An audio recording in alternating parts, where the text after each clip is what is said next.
Приветствую, продолжаю прохождение Зайчика. И у нас на подходе 4-й эпизод «Бьем копытом озимь». Начать. Так, у нас Катька пропала уже, да? Я сама не поверила, но Лилия Павловна на работу не вышла. Контрольная отменяется. Я вспомнил Катю, такую красивую, такую подлую. Катя первая девочка в классе, у которой на зависть подружкам успела округлиться грудь. Ну, ты-то знаешь, да. Проверял. Первая сплетница, змея и гадина. Я продолжил царапать ручкой в тетради, выводить пики сосен и две крошечные фигурки, летящие между кронами и полной луной. По предплечьям бежали ордой мурашки, ретиво заскакивая за шиворот. И было вроде так просто взмыть к небесам, но что-то злое гнуло до земли. То ли вес украденного перстня, то ли тяжелые взгляды исчезнувших детей на доске. Кто-то в поселке был явно к этому причастен, скрывал нечто ужасное за благочестивой маской. А что ты рисуешь? Неважно, Алиночка. Я стыдливо прикрыл тетрадь, будто было что-то зазорное в фигурках над лесом. Да ничего, так, дурака валяю. Полина облокотилась на парту. Ой, что ты так смотришь? Мы же друзья. Я уже и забыл, какая она легкая и изящная, словно скрипка.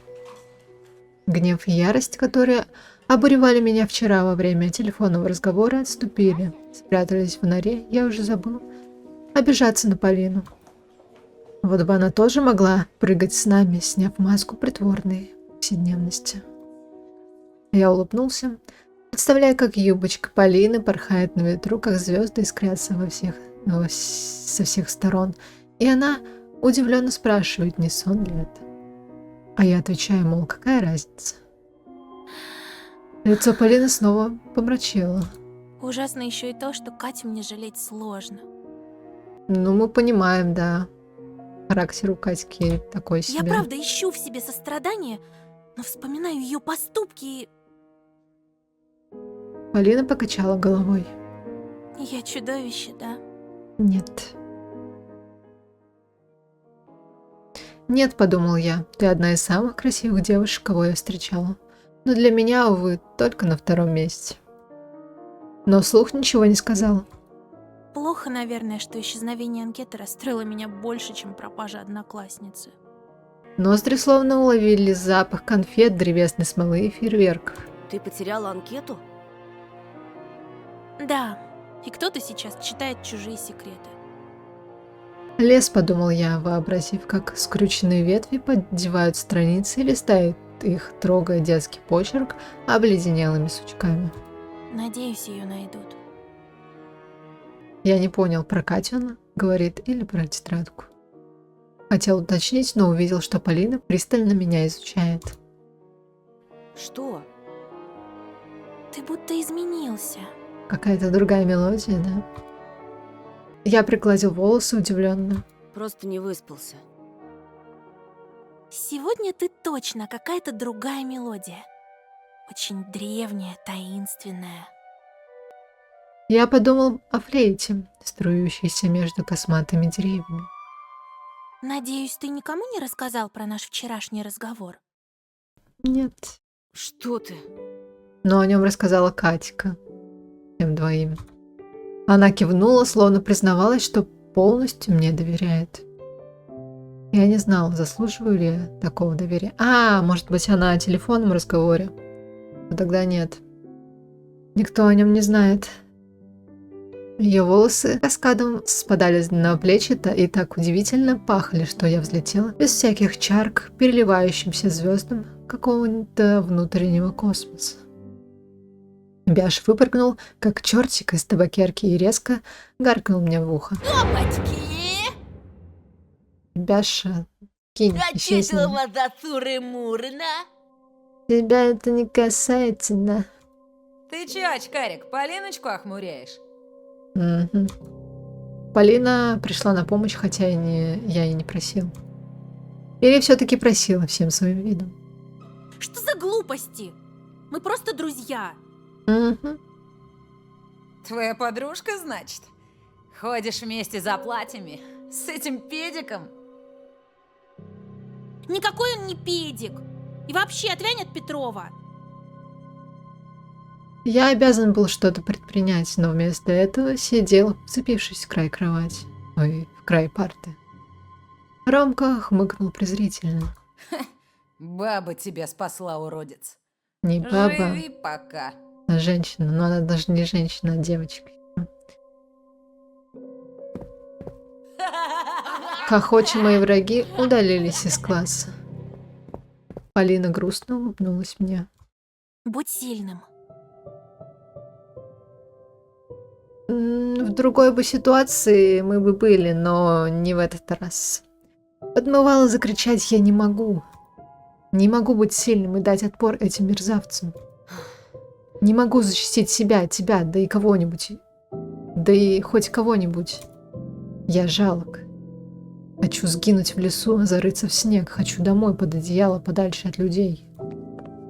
Полина ушла, и терзавшие меня мысли окончательно довели до горьких слез. Я снова задержался после уроков, боясь расправы Ромки за дерзость разговора с Полиной. И брел из школы в предзакатном свете. Скучающий дворник скоблил лопатой асфальт, а старшеклассники выдували сигаретный дым, похожий на диалоговые облака из комиксов.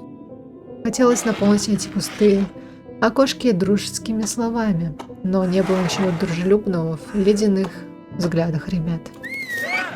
Я покидал неприятный мир черствых булочек и гадких насмешек. Кто-то толкнул меня на пороге, разве не учили извиняться? Я пересек поселок и замедлился у моста, покрутился, выискивая рыжую подругу, но на дороге не было лисиц или других моих новых друзей. Встретивший меня лес был тих и покладист, будто притворившийся спящим зверь. Он все же следил за мной одним глазком из-под прикрытых век, и я шагал, сунув пальцы за ремни рюкзака и смотрел под ноги сквозь очки.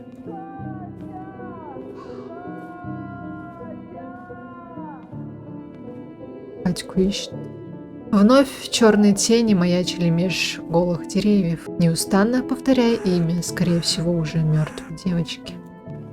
Закат затухал над соснами, как пламя, повернутое к минимуму газовой конфорки. Я пошел дальше, тянув голову в плечи, не глядя на искореженные деревья. Дом темнел на фоне белого поля. Входная дверь была открыта и чуть покачивалась от ветра. Мне показалось, что иней покрывает мою кожу. Я стиснул кулаки. Мрак просачивался в прихожую, а с ним, медленно планируя на ковер, влетали снежинки. Будто стая падальщиков, почуявших добычу. Я осторожно перешагнул порог. Вдруг услышал, как кто-то говорит на кухне, но это был всего лишь радиоприемник. Циклон, о котором мы предупреждали, движется к региону. Завтра синоптики обещают ветер с порывами до 15 метров. МЧС призвала жителей соблюдать меры предосторожности.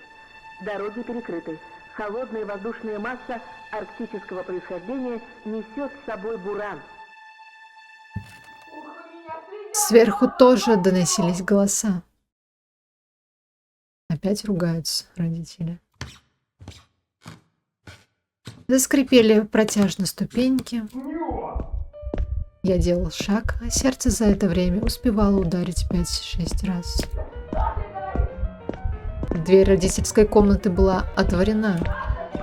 В пятне света выступал театр теней, черные силуэты выполняли танец ненависти. Мамины кисти взметались к потолку, когда она шипела на отца, а он нависал, скрестив руки на широкой груди. Мы все в опасности. И все из-за тебя. И не ври, ты видела его в поселке. Кого? Он вычислил, где мы живем. Это был не он! Я читала в газетах, на что способны твои дружки. Я пробежал к спальне. Родители снова ссорились, выясняли отношения, сыпали взаимными обвинениями. Карина! Отец низко по-звериному зарычал. Пусть они прекратят. Оля стояла в коридоре, прижав ладошки к ушам. Опухшая от слез личико заставила меня похолодеть. Что случилось? Они разведутся. Я обнял сестру и прижал к себе. Язык отказывался повиноваться и искать утешение. Крики будто Интересно, крики будто звучали сразу отовсюду, справа и слева, снизу и сверху, били по макушке. Дурдом тебя сдам на опыте! Ивон сказал, в дурдом тебя сдам, на опыты. И шо, отец? Ругань падала нам на головы, и мы прикрывали их руками, как спасающиеся от бомбежки беженцы. Я хочу уйти. В свою комнату? Нет, Нет. Дальше. Отведи меня в Небыляндию. Ты обещал. Бензи. Я осторожно отнял ее руки от ушей и повел мимо вибрирующей яростью спальни родителей. Из-за тебя! Ради кого?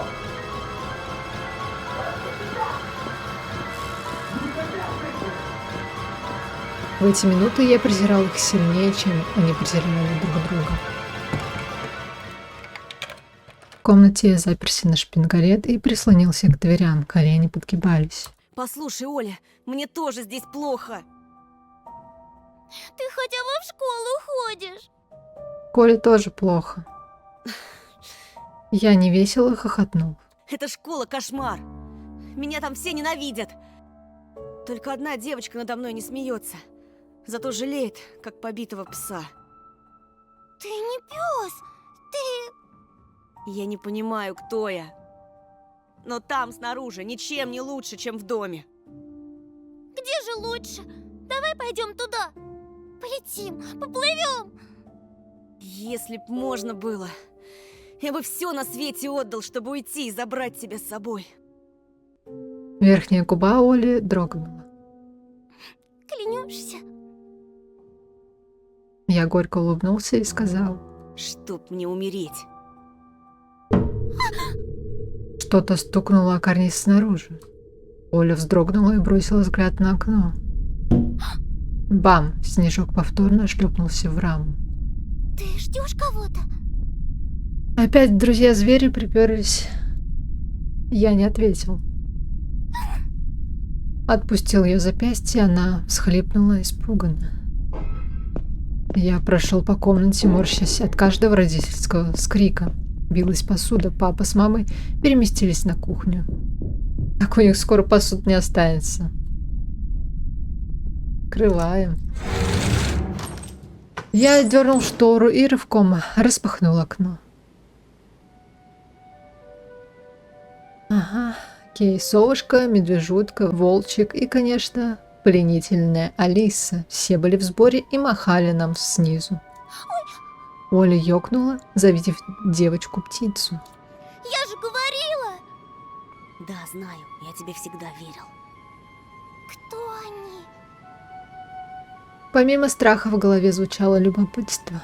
Чтобы в такую погоду дома сидеть, надо быть очень скучными детьми.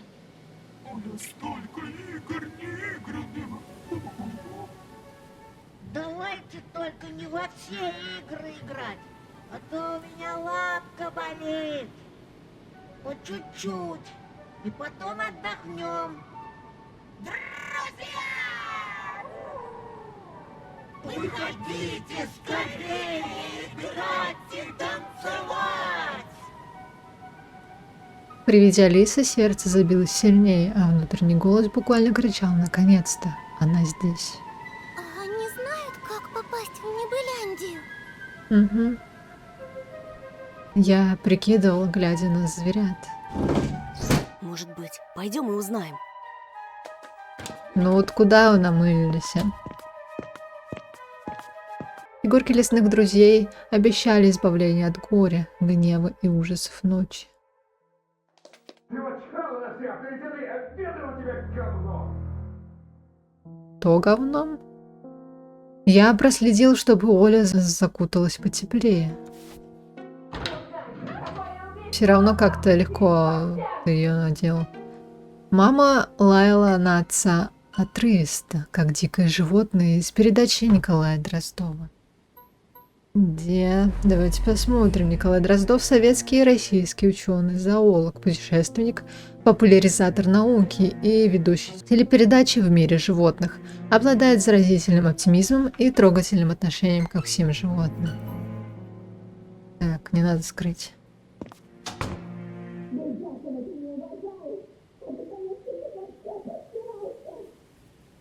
Когда же вы успокоитесь-то?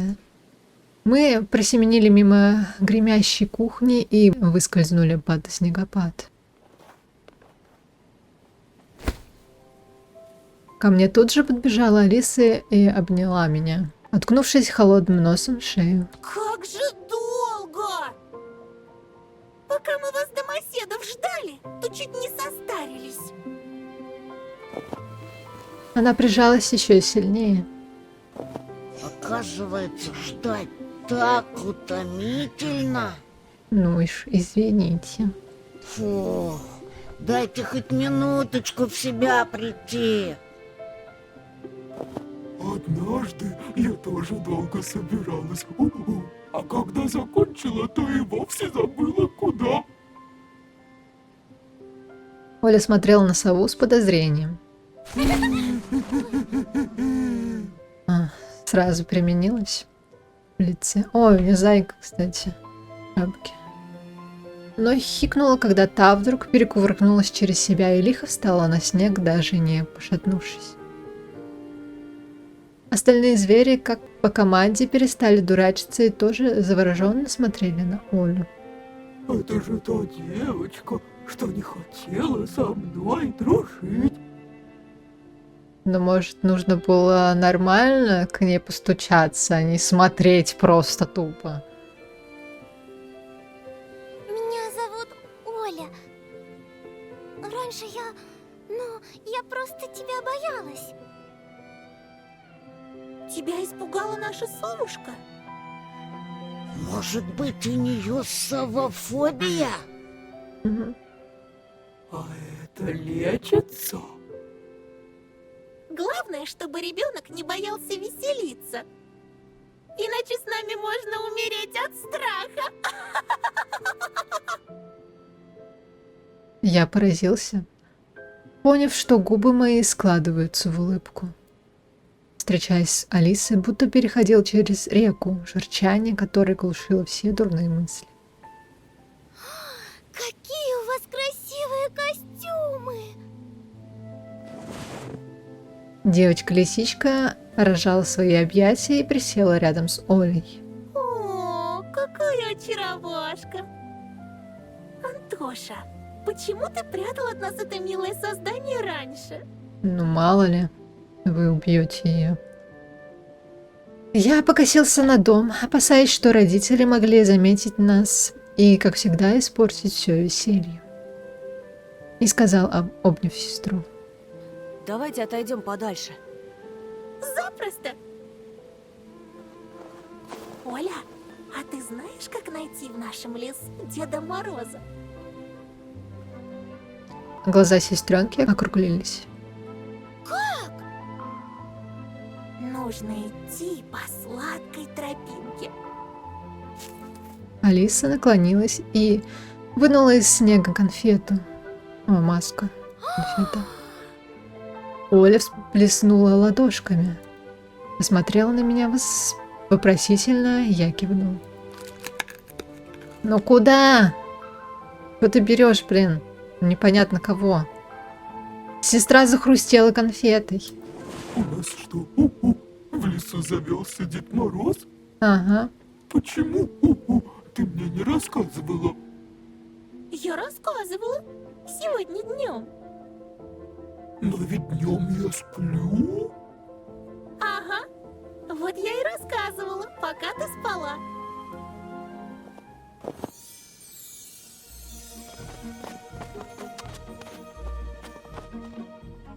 Алиса кинулась прочь, вильнув рыжим хвостом точно факел. И да, и вы просто идете за ними. Мгм. Оля инстинктивно двинулась за ней и засмеялась, вынув из сугроба вторую конфету. Вы такие бодрые, на вас аж смотреть противно. А ты давай не зевай. Лучше беги с нами к Деду Морозу, пока все подарки не разобрали. Скажешь тоже. Скорее уж мне на голову свалится 3 кило конфет, чем я поверю в байки лисицы.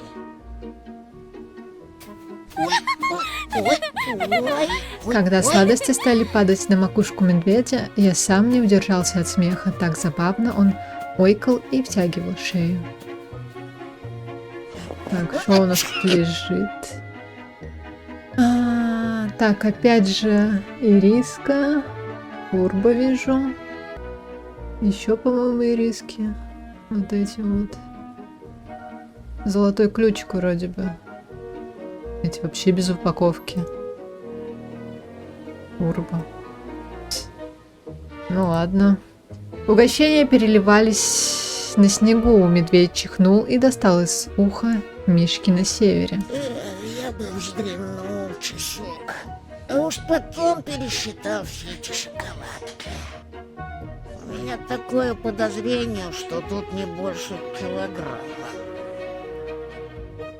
Со стороны леса донесся крик Алисы. Не в этой жизни! Давайте скорее!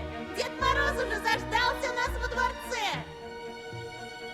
Я пожал плечами и побежал, потому что от бега злые тиски страха ослабевали.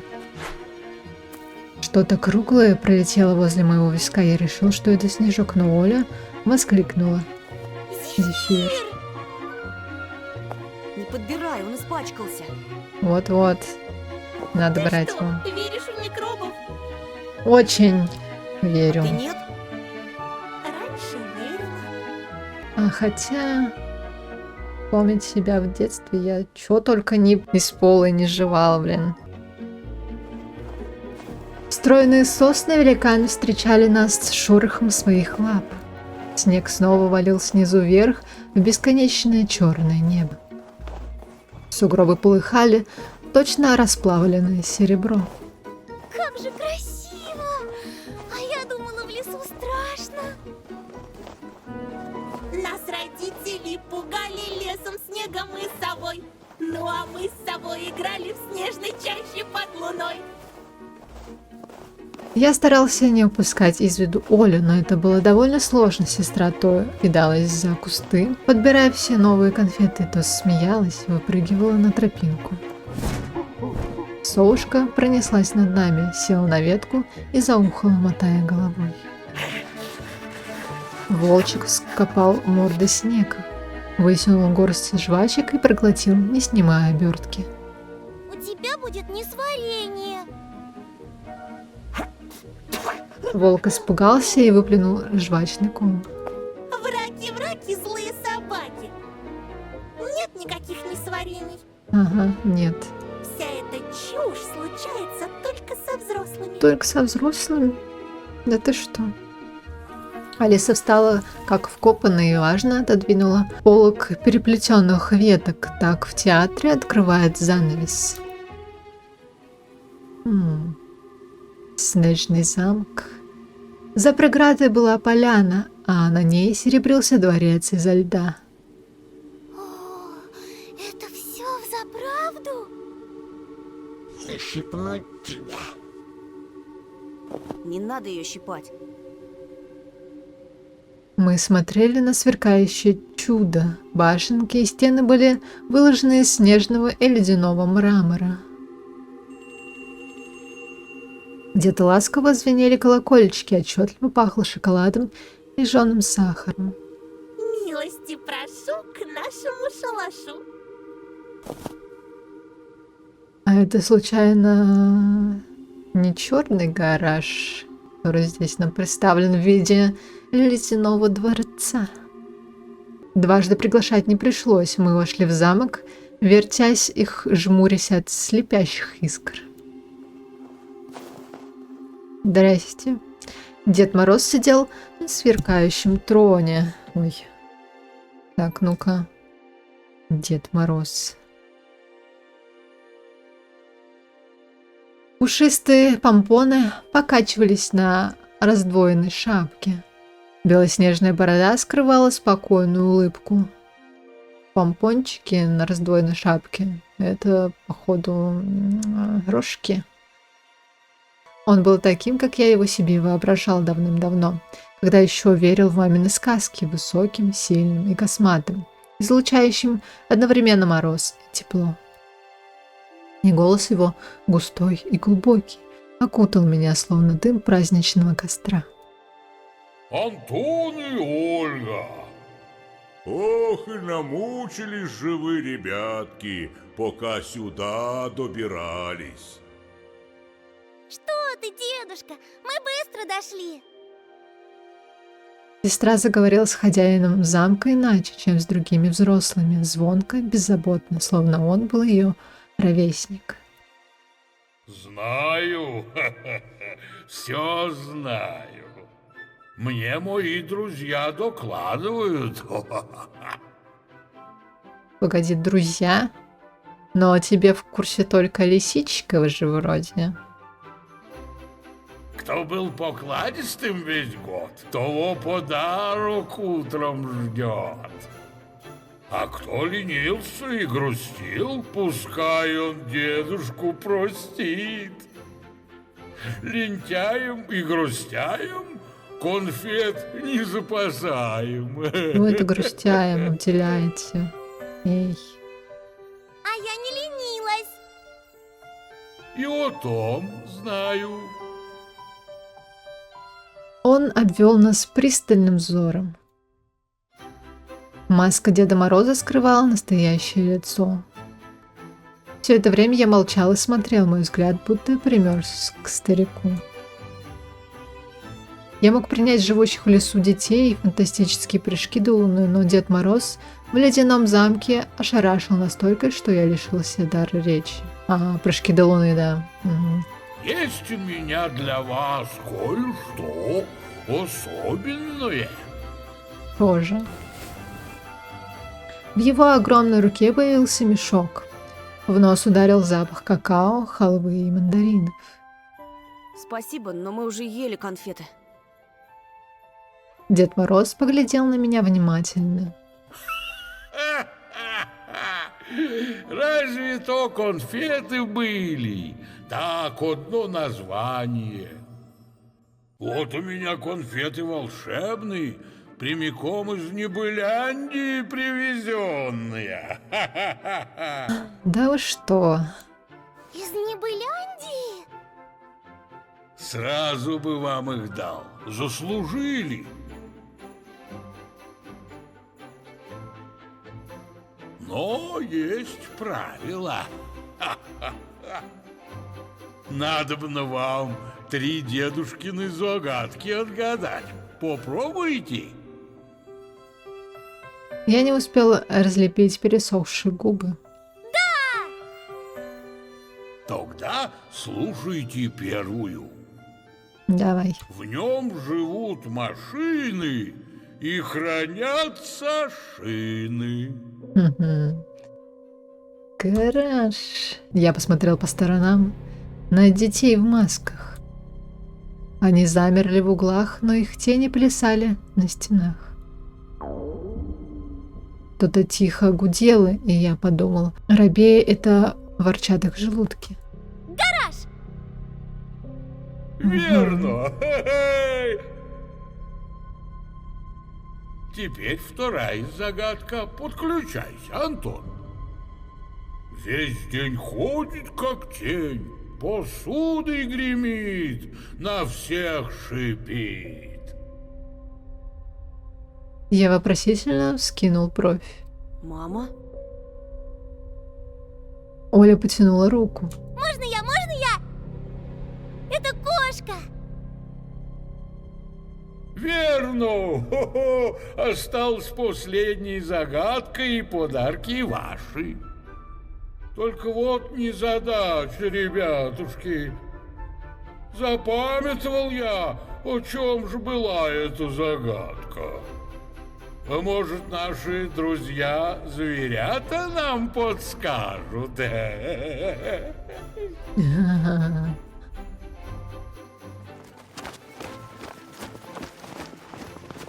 Ряженые дети с гоготом и топотом окружили нас со всех сторон, чтобы через мгновение закружиться в бешеном хороводе, смутно напоминающем пляску у моего окна в ту злополучную ночь. Дед Мороз сидит на троне, пряча в бороду смешок. Не томится слишком долго. Разберись скорей. Мешок!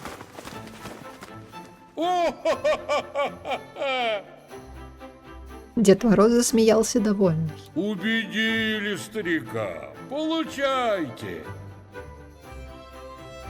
И он высыпал из багрового мешка гору угощений, каких я не видел даже в рекламе. Да зачем высыпать-то? Просто положи, открой мешок и положи вот так вот в раскрытом виде. Обязательно с пола есть? Milky Way. Или погоди. Вилки Мэй. Спигерс какой-нибудь, да? Опять же. Жвачки самых разных форм и расцветов, вкусно пахнущие с торчащими вкладышами. Твикси. Ну, понятно. Это что? Это что? Это апельсин такой огромный? Или это этот... Как называется-то? Большой такой желтенький цитрус. Не забыла. Ладно. Банан вижу. Ну, короче, много всякого. Дрожжи. А еще сникерсы, Погодите, я что-то пропустила. Леденцы размером с кулак и мандарины размером с соленую голову. Это мандарины. А еще сникерсы, Марсы, Баунти, киндер-сюрпризы, которые мы так давно не пробовали. Ой, спасибо! Я вытер рукавом выступавшие слезы радости, когда мой внутренний голос убедил меня отбросить все сомнения. Именно этого я хотел для себя и сестры. Настоящее небляндие без унижений и запретов. Наконец-то мы будем счастливы. А почему у тебя рукава разорваны? Дед Мороз распрямился, покидая трон, и воздел руки над угощениями. Звери по бокам тоже подняли лапы. Их глаза блестели ярче драгоценных камней, пасть волка была мокрая, слюная. Да будет пир на весь мир! Но для пира конфет маловато. Все, сейчас разберут. Звери, толкаясь и рыча, бросились поедать конфеты одну за другой. Рты у них были вымазаны чем-то темным. Сестра схватила первую попавшуюся конфету и содрала фантик. Принять. Не принимать? Нет выбора. Ладно. Окей. Я вынула из груды сладости на полу самую аппетитную конфету. Блин, зачем ты ешь, а? Надкусил. Молочный шоколад таял во рту. С выбором вас поздравляю. Веселитесь в этот час. Ой, как ярко-то. Ну-ка, Дедушка Мороз. Борода из ваты. Я желание исполняю, сокровенный для вас. Антон, смотри! И Оля тоже. Ну-ка. Ну, ты могла аккуратнее есть, а? Личико сестры было перемазано шоколадом, и я уже собирался сделать ей замечание. Но слова застряли в горле. О, елочка.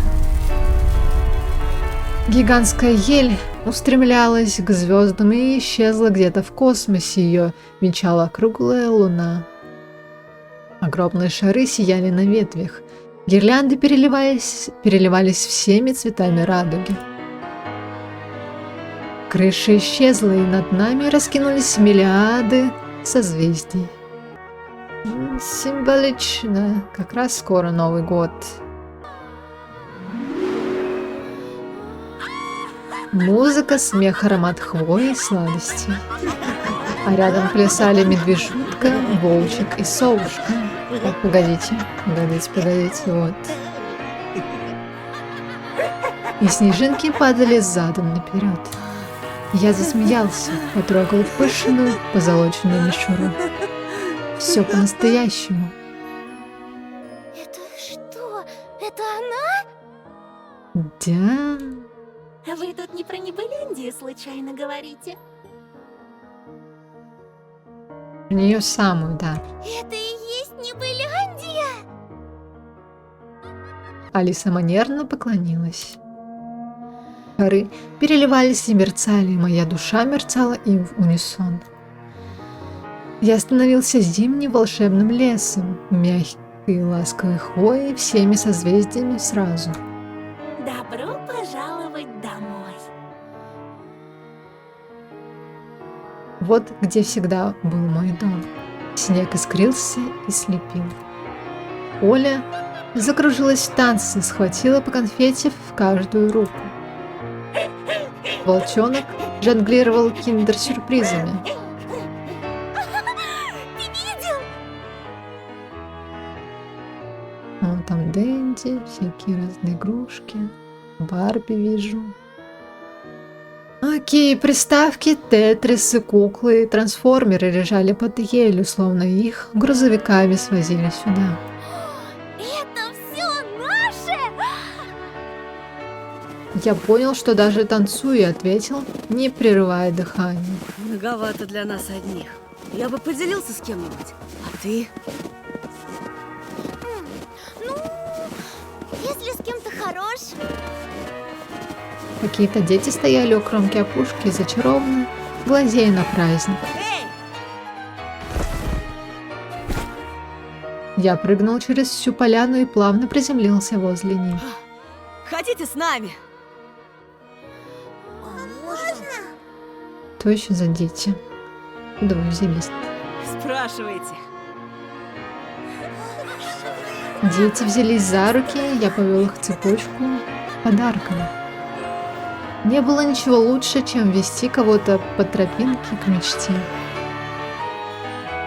Праздник наступил по-настоящему. В каждом празднике, как в красивом яблоке, была червоточинка его скоротечности. Но здесь под лапами величественной ели праздник не кончался. Ты счастлив, Тоша? Я счастлив. Ага, счастье полные штаны. В небе взрывались грандиозные фейерверки, озаряя танцующих. Глаза увлажнились, напружинились мышцы. Я запрокинул голову к луне и закричал от переполняющих меня эмоций. Ты счастлив, зайчик? Я прыгнул до звезд и кувыркнулся. Мой крик слышала вся Немляндия. Счастлив!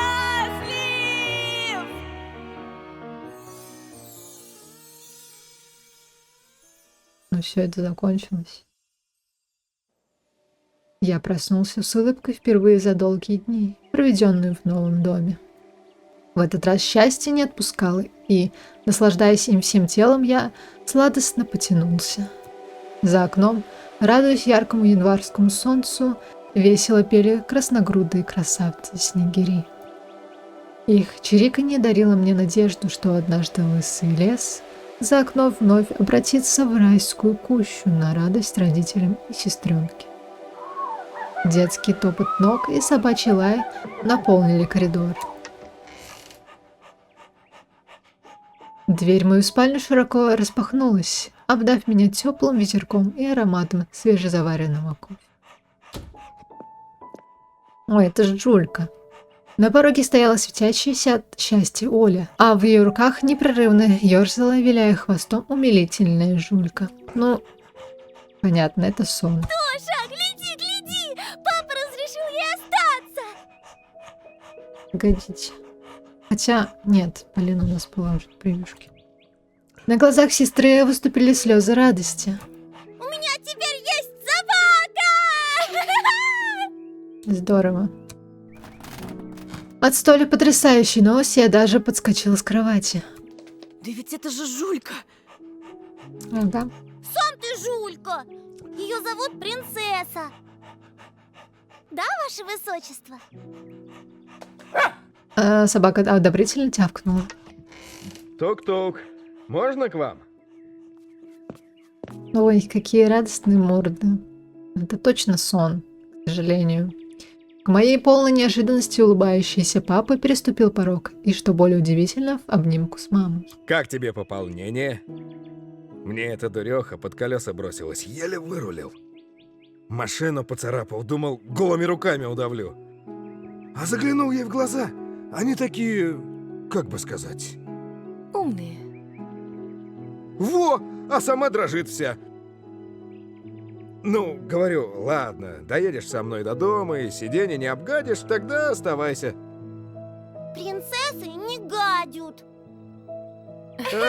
Мы дружно смеялись, точно как раньше, когда любая незначительная мелочь могла рассмешить в 2 счета. Чего замолчал? Давай, продолжай. Мама хитро посмотрела на папу, тот, покраснев, отвел взгляд, словно дети, ей-богу. А еще из хороших новостей, ваш папа получил повышение. Да вы что? Грешно, конечно, радоваться, ведь старший бухгалтер пропал все-таки. Но, как говорится, нет худа без добра. Это значит, тебя чаще не будет дома? Это значит двойную надбавку плюс премии.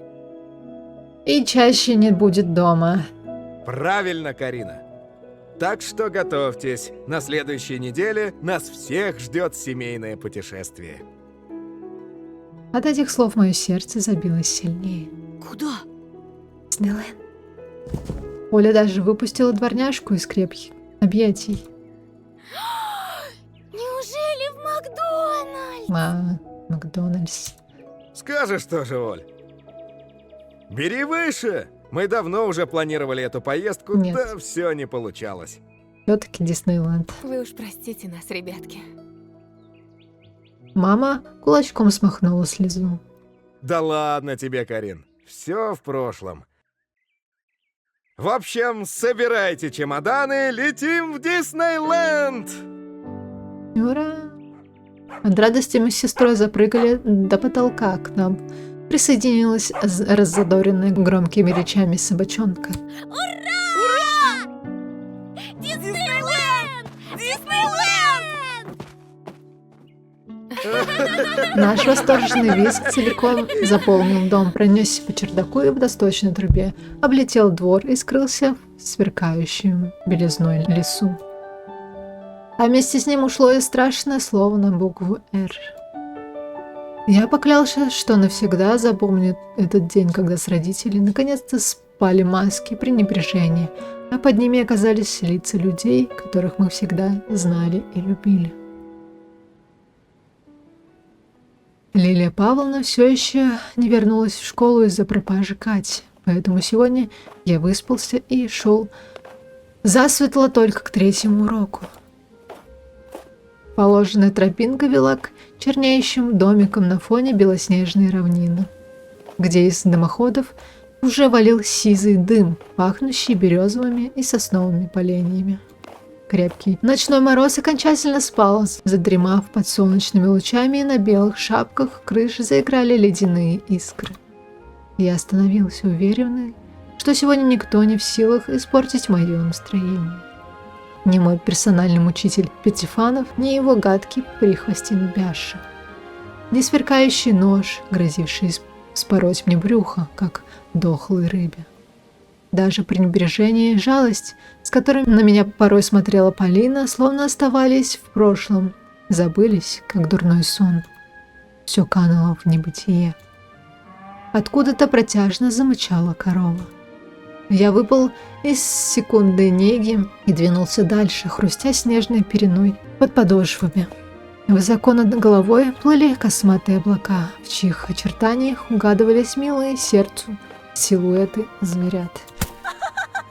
Внезапно мне в голову приземлился пушистый снежок, и девичий смех, напоминающий звон колокольчика на весеннем ветру, коснулся моих ушей. Я обернулся в ожидании увидеть ее, мою дорогую проводницу в сказочный мир грез, горячо любимую и обожаемую Алису. Но вместо девочки-лисицы на протопанной дорожке позади стояла Полина с неизменным скрипичным футляром в руке. Опять Петров ворон считаешь? Она заразительно засмеялась и, подбежав, вдруг бросилась мне на шею. Я опешил, утонув в сладком аромате ее духов. Что с тобой? Она смущенно улыбнулась. Я увидел блеск в ее васильковых глазах.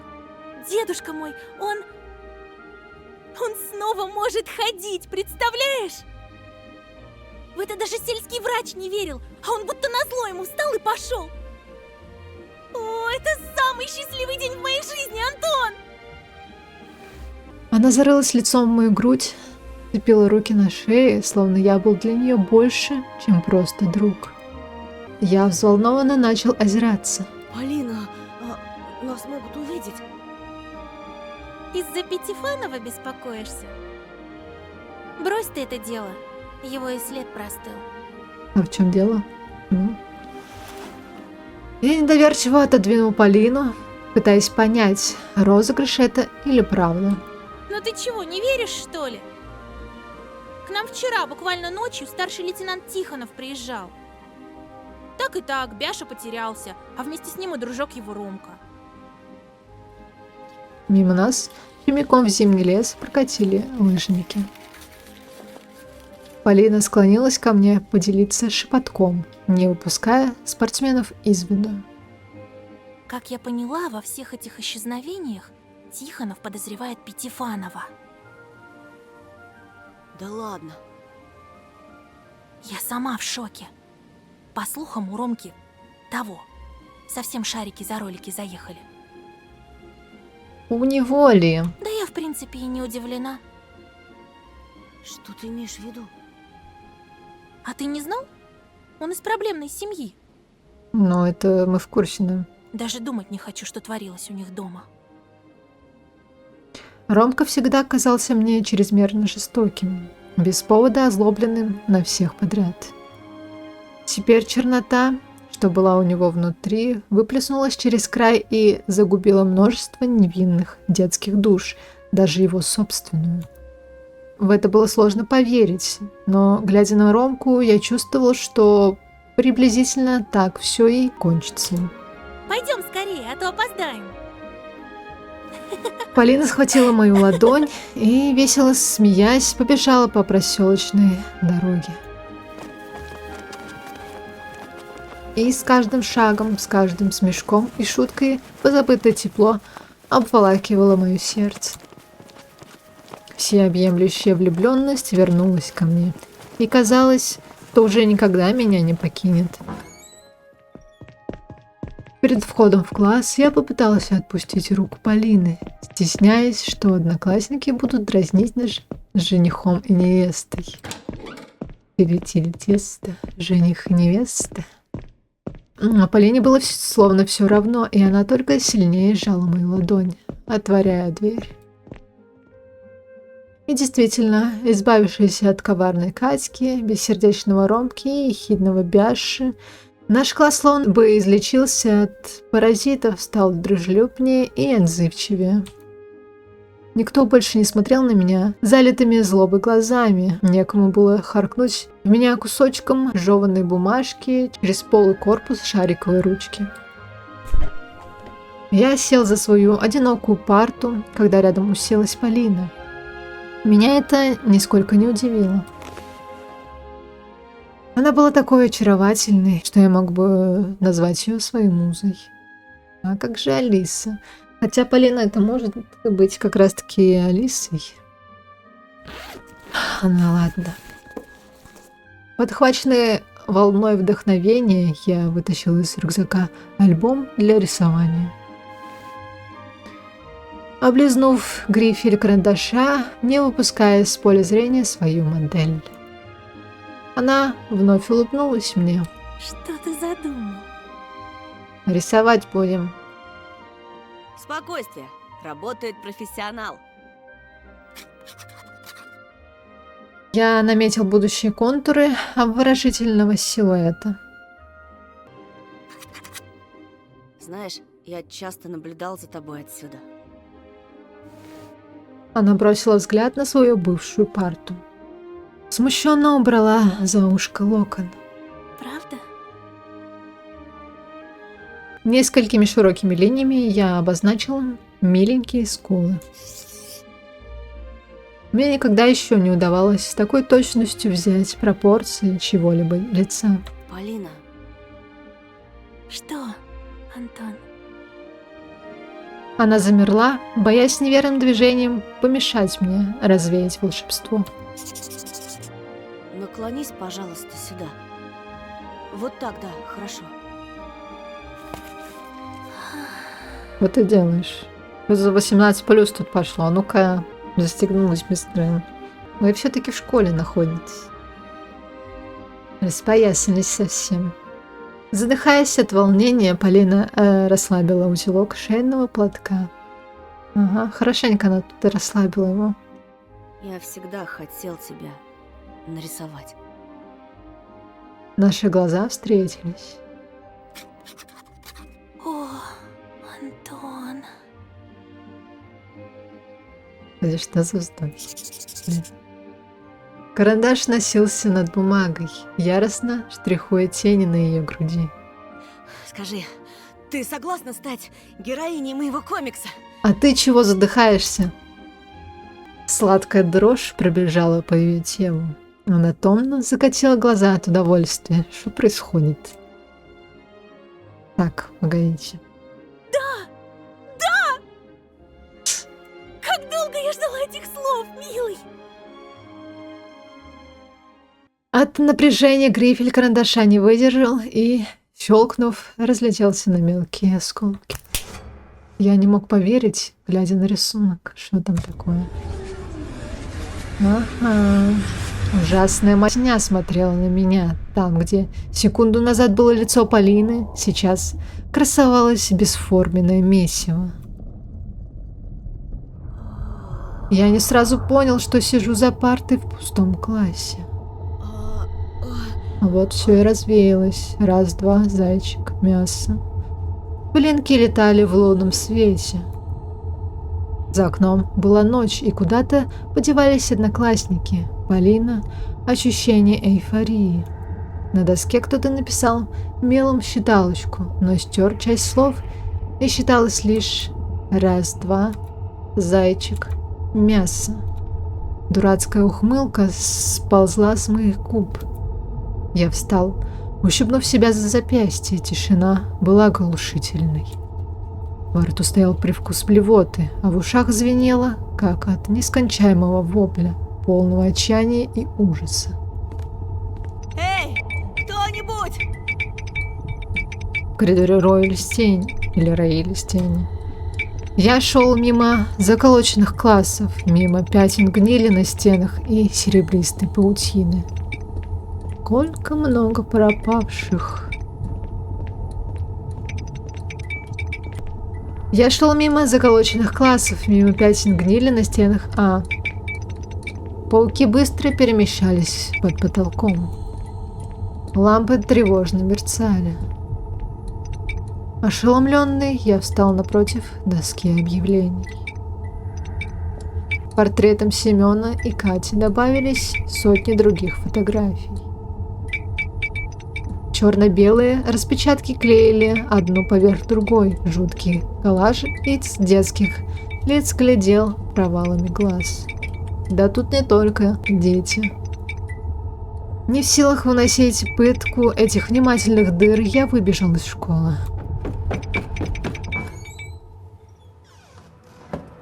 По двору, на дорогу, где шуршала пороша. Ни людей, ни машин, ни птиц. Низкие облака задевали дымоходы. Окна словно закрасили чернилами.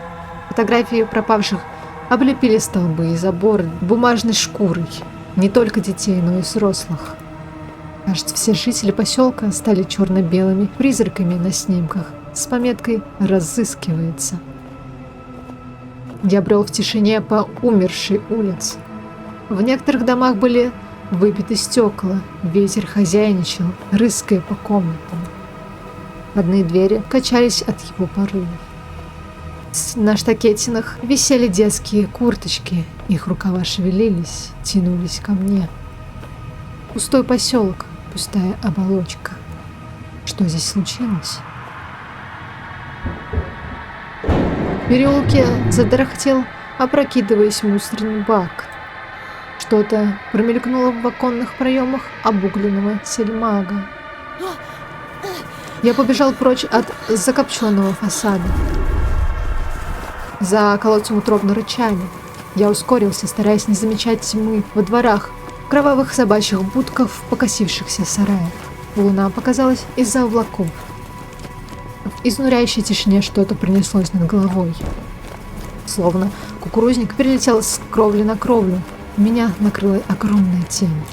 Я рванул направо, в надежде, что меня не заметили. Небольшой зеленый дом впереди, мое убежище. Я толкнул калитку и, пригнувшись, засеменил к крыльцу. Дернул за ручку, двери оказались не заперты. Ага, коляска. Инвалидное кресло выехало из темноты, едва не задев меня. Покатилось, стуча колесами по ступенькам, и застыло у яблони. Инвалидное кресло как раз-таки дедушки Оли. Ой, какой Оли, Полины. Я проводил его округлившимися глазами, снова посмотрел в дом. Коридор терялся во мраке. Пустые рамы на стенах, стекло на полу. Есть тут кто? Ответом было рычание. Из-за углов в конце коридора высунулась косматая лапа, а следом страшная морда с горящими глазами.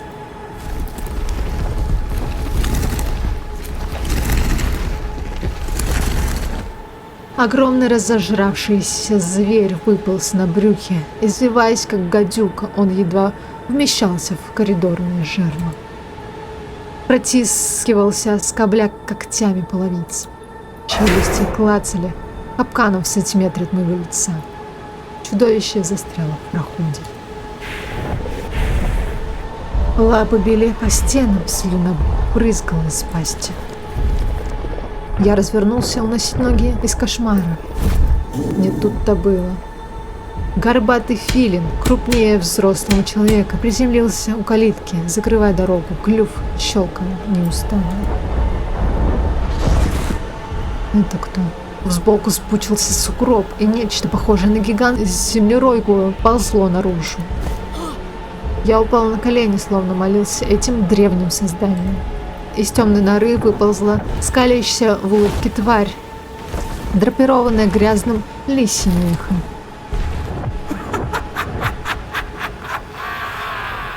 Ее хвост, лишь позвоночник, в ошметках сухожилий волочился сзади.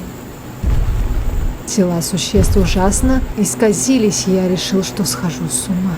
Они то казались мне маленькими, размером с ребенка, то вытягивались выше любой опустевшей избы. Людоеды нависли надо мной, а в их чревах непрерывно что-то копошилось, как будто искало выход наружу. И чем дальше они взирали на меня, тем шире становились их перекошенные улыбки, их лики смерти. Как же славно мы пировали! Ну-ка, погоди. Окей. Изуродованное чучело лисы облизнулось. Язык показался мне черной скалопендрой длиннее моего предплечья. Мерзкое насекомое пробежало между бритвенно-острыми зубами и провалилось в бездонную пасть, способную проглотить весь мир. Сладкое мясо! Сочное мясо!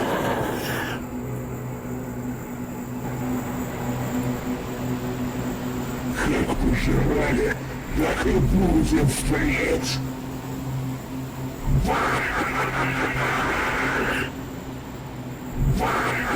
В их речи не было ничего человеческого, лишь звериный рык да птичий свист. Но я понимал каждое слово, как если бы мы говорили на одном языке. Как жаль, что ты не поспел за нами, зайчик. Не смог укусить луну. Зачем ее кусать? Вы объедали меня, предатели!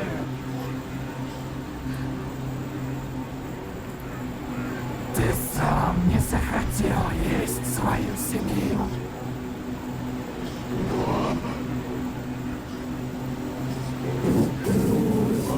Жалкое мясо, никчемное мясо. Ах ты ничтожен, братец. Меня тебя тошнит. Ой, да вообще пофиг.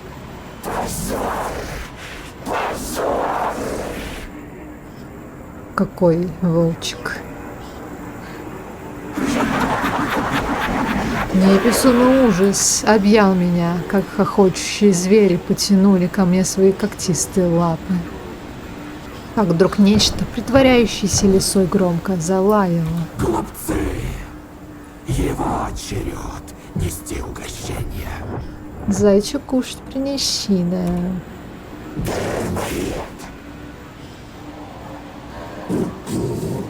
Пусть исполнит предназначение.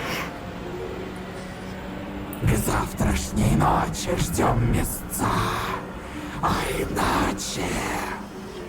Так вам нужно много мяса принести-то. Иначе... Где он вам столько найдет? Иначе... Иначе что? Иначе... Мы сами тебя съедим. Иначе мы съедим всю твою семью! А, ну или так. И тебя тоже. Монстры позрывали вокруг меня кольцо и завертелись в хороводе. Я закричал. Мелькали глазища, клыки и когти, сливаясь в вереницу пятен и клякс.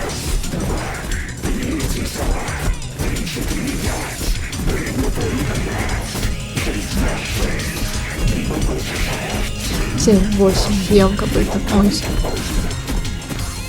Морда лисы вылезла из мельтешащих пятен, которые превратились в туши зверей.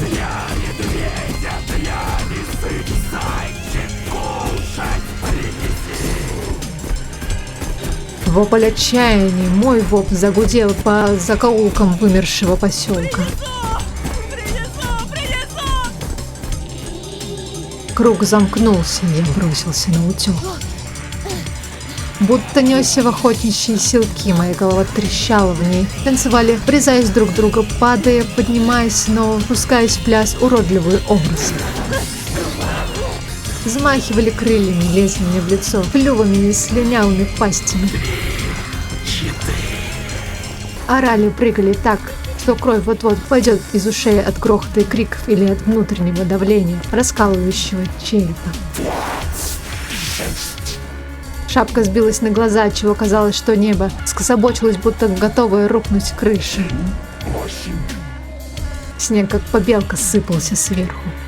Преследуемый стаей я бежал по пустым улицам, по окочневшему миру. Оглядываясь и никого не видя за спиной, зажмурился и шарахался от их ритуальных плясок в моем пылающем сознании. Прижал ладони к ушам, чтобы заглушить шум, чтобы голова не развалилась. Хотя эти звуки громкие. Есть тишина. Рассвет я встретил в дебрях леса. Так. Отлично. Мы завершили 4-й эпизод. Ура! Ура, ура! Ладненько. Так, ну все, мы закончили. Наконец-таки 4-й эпизод. На этом пока все. В следующей серии увидимся. Продолжим зайчика. Начнем, наконец, 5-й эпизод. Новый. Так что спасибо за внимание и пока-пока.